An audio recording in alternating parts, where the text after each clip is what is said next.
If you want to install a dynamic island on the Samsung Galaxy S26, first of all we need to go to the Play Store because we have to download the dynamic island app from the Play Store. So we need to get a third-party app.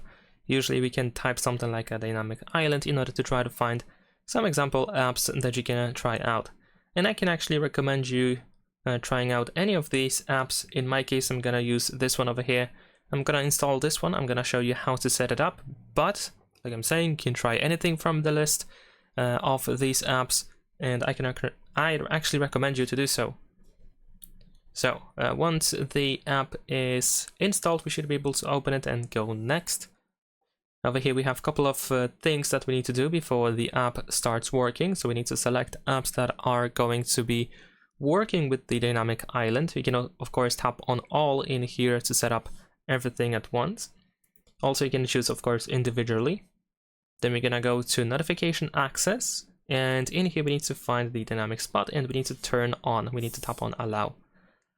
Tap on the draw on screen and allow the prompt. We're gonna tap on the draw on screen again, and we need to tap on next. Now in here we should be able to choose installed apps, and then over here we're gonna go to the dynamic spot and we need to turn it on and tap on allow, and then we are done. We have some offers, like an offer to get a pro version, but it is not really necessary to use it. We can also go to position in order to take a look at the dynamic island and see how it looks like. I think it's pretty tiny, so we're gonna make it slightly bigger.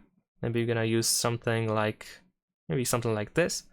I also need to move it up.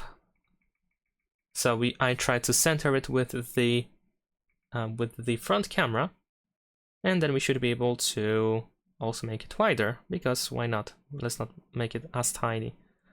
So something like that, for example. And there we go. Now in case you want to adjust apps that should be working with the dynamic island, then you can go to notifications in here and choose apps, and then once again we have the same list. Leave a like and subscribe.